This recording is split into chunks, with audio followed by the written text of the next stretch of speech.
Hello, কেমন আছো সবাই? আশা করি সবাই খুব ভালো আছো। আমিও আছি মোটামুটি। কালকে থেকে আজকে পর্যন্ত তেমন কোনো ব্লগ শ্যুট করিনি, তাই মনে হলো একটু কথা বলা যাক তোমাদের সাথে। প্রচণ্ড ঠান্ডা লেগেছে, যার জন্য কথাগুলো একটুখানি বেঁধে বেঁধে যাচ্ছে। তো যাই হোক, ভিডিও শ্যুট করার আজকেও যেমন সারাদিনে কোনো ভিডিও আমি শ্যুট করিনি, তার কারণ হচ্ছে আজকেও আমার ডাক্তার দেখানো ছিল। লাগাতার আজকে একটা বছর ধরে দেখাচ্ছি হচ্ছে কল্যাণী এমসে আমি ডাক্তার, কিন্তু সেইভাবে কোনো রকম রেজাল্ট আমি সত্যি কথা বলতে এখনও পর্যন্ত পাইনি। ফার্স্ট তো অনেকে হয়তো জানো না আমি কি বিষয়ে ডাক্তার দেখাই। তো ওইখানটায় আমি ডাক্তার দেখাই তার একটাই কারণ, সেটা হচ্ছে বাচ্চার জন্যে। যেহেতু আমার অনেক বছর বিয়ে হয়েছে, এখনও পর্যন্ত একটু প্রবলেমের কারণে হয়নি, তো সেটার জন্যে এর আগে আমি দেখাতাম বাইরে নয়ন সরকারকে, সেইখানে কিছুদিন অফ রেখেছিলাম, তারপরে আবার আমি এমসে যাই।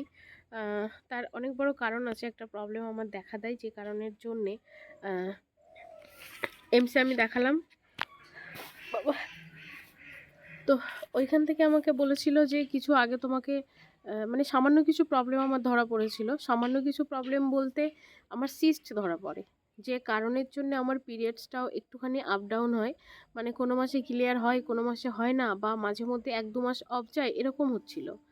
জানি অনেকে হয়তো ভাববে যে এই ধরনের কথাগুলো ভিডিওতে শ্যুট করছো, মানে বলছো কি বলো তো, যখন সব কিছুই শেয়ার করি, এটা তো আমি আর একার সাথে হচ্ছে সেটা তো না, অনেকের ক্ষেত্রেই হয়।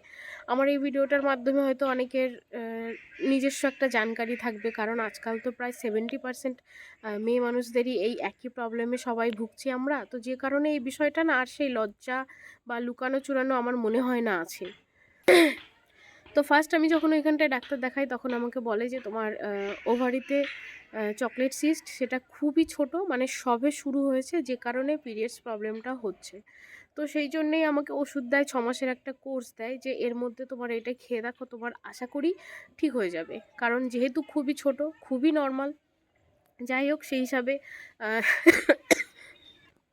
প্রচণ্ড ঠান্ডা লেগে গেছে, তো সেই হিসাবে 6 মাস আমি ওষুধটা কন্টিনিউ করি। ওষুধটা কমপ্লিট আমার হয়েছিল হচ্ছে তোমার ডিসেম্বরে, 6 মাস আমার কমপ্লিট হয়। তো ডিসেম্বরে গিয়ে আমি আবার দেখালাম, তো ডিসেম্বরে আবার আমাকে রিপোর্ট দিল। ফার্স্ট রিপোর্টে মানে ইউএসজি থাকে আমাদের প্রত্যেকটা পিরিয়ডসের ডে 2তে আমাদের ইউএসজি থাকে, যারা জানো এই বিষয়টা নিয়ে। তো ইউএসজি হয়, ইউএসজিতে আমার ধরা পড়ে যে না, সিস্টের মানে পরিমাণটা যে যে সাইজের ছিল সেই সাইজেরই আছে, না তো বেড়েছে না তো কমেছে। তো যে বিষয়ে আমাকে বলা হয় যে তুমি আবার বাইরে থেকে রিপোর্ট করো, তো আমি বাইরে থেকে আবার আমি রিপোর্ট করি। আমাকে এই জানুয়ারির, আজকে 8 তারিখ, আজকে বৃহস্পতিবার, আজকে ছিল আমার ওই রিপোর্টগুলো দেখার। তো আমি 5 তারিখে রিপোর্ট করি, আজকে রিপোর্ট নিয়ে আমি ডাক্তার দেখাই। দেন আজকে রিপোর্টে এসছে ফার্স্ট তো কী বলো তো, এইমসের একটা জিনিস আমার খারাপ লাগে এই কারণে, ওরা একটা ডাক্তারের হাতে পেশেন্টকে রাখে না। যেহেতু ওইখানটায় প্রায় 7-8 জন গাইনো স্পেশালিস্ট তো হবেই, বেশি হবে তো কম হবে না। আর সবই হচ্ছে জুনিয়র, কিছু কিছু আছে তার মধ্যে সিনিয়র, তো জুনিয়রের হাতে কখনো ফেলবে, কখনো সিনিয়রের হাতে ফেলবে। মানে এই জিনিসটা আমার একটু ভালো লাগেনি, কারণ আমি যেটা বুঝি যে একটা পেশেন্টকে তুমি যখন একটা কী বলে ডক্টরের হাতে রাখবে, সে তোমার বিষয়টাই ভালোভাবে বুঝবে। তো আমাকে উনি বললো যে দেখো, আমরা তোমাদের বইটা যখন চেক করি আমাদের পুরোটাই জানা হয়ে যায়, তো ডাক্তার চেঞ্জ হওয়াতে তেমন একটা খুব অসুবিধা হওয়ার কথা না। তো যাই হোক, সেই হিসাবেই ধরো এই পর্যন্ত টোটাল 6 মাসের তো আমাকে বলেছিল রিপোর্টগুলো হওয়ার আগে পর্যন্ত। তো মোট আমি একটা বছর ধরে ওখানটায় ডাক্তার দেখাই, গেছে ডিসেম্বর থেকে আমি ট্রিটমেন্ট শুরু করি, আর এই যে জানুয়ারি, মানে 1 বছর 1 মাস আমি ওইখানটায় ট্রিটমেন্ট নিচ্ছি।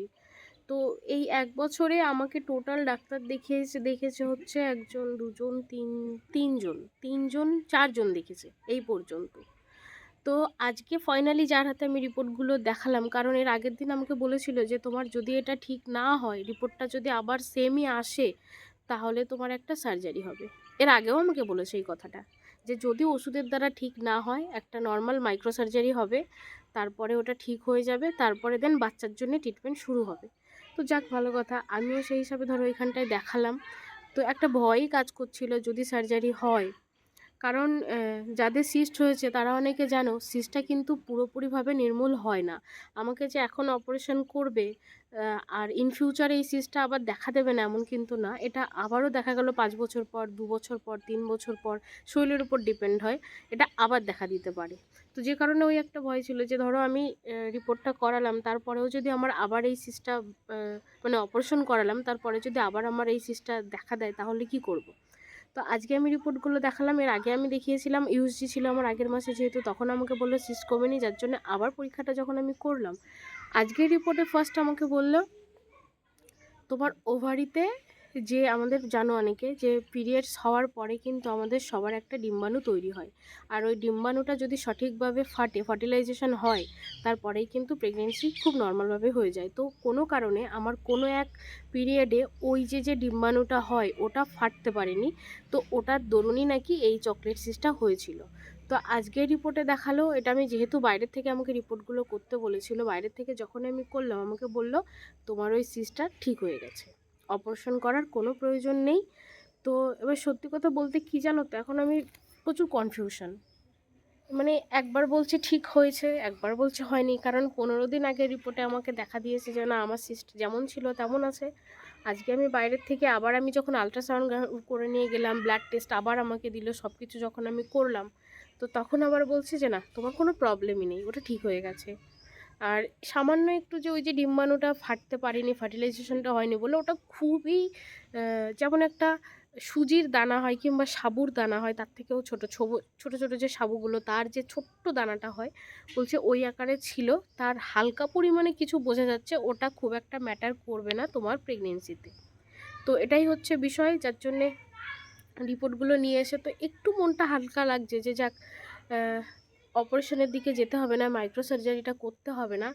এবার দেখা যাক কি হয়। তারপরেও আমি কি বলো তো ভাবছি কি এই রিপোর্টগুলো নিয়ে একবার বাইরে যাব আমি, এইগুলো টেস্ট আবার বাইরে একটা ডাক্তার দেখাতে। মানে যেহেতু আমি আগে নয়ন সরকারকে দেখিয়েছি, আমাদের শিমুরালিতেই বসে, উনি খুব ভালো ডাক্তার, আমি মিথ্যা কথা বলবো না, ওনাকে আমি দেখিয়েছি, উনি খুব ভালো ডাক্তার, উনি খুব ভালো ট্রিটমেন্ট করে। কিন্তু আমার কিছু ফল্টের কারণে আমি নিজেই অফ করে দিয়েছিলাম, আমি ডাক্তারের দোষ মোটেও দেবো না। তো ভাবছি ওই রিপোর্টগুলো নিয়ে একবার আমি আবার যাব নয়ন সরকারকে দেখাবো, দেখা যাক উনি কি বলে। কারণ এই একটা বছরে প্রচুর প্রচুর প্রচুর রিপোর্ট করেছি, জানোই ডাক্তার দেখানো মানেই হাজার রকম টেস্ট। হ্যাঁ, তো সব রিপোর্টগুলো নিয়ে দেখব। নয়ন সরকারও যদি রিপোর্টগুলো দেখানোর পরে ওই সেম কথাই বলে যে না ঠিক হয়ে গেছে, বেবির জন্য ট্রাই তুমি করতে পারো, কারণ এখান থেকে আমাকে বলেছে সামনের মাসে যদি পিরিয়ডস হয় তাহলে ডে 2তে আবার যেতে ইউএসজি হবে, তারপরে বাচ্চার জন্য ট্রিটমেন্টটা শুরু করবে। তো এই হচ্ছে কথা, যে কারণে একটুখানি টেনশনের মধ্যে দিয়েই ছিলাম কটা দিন, জানি না রিপোর্টে কি আসবে ধরেছে। তো চলো দেখা যাক রিপোর্টগুলোতে কি আসে, পরে তোমাদের জানাবো। তো চলো ভিডিওটা রাখছি। সত্যি কথা বলতে এই ছিল কথা, যার কারণে ভিডিওটা সেভাবে শ্যুট করিনি, আর একটু টেনশনের মধ্যে দিয়েই ছিলাম।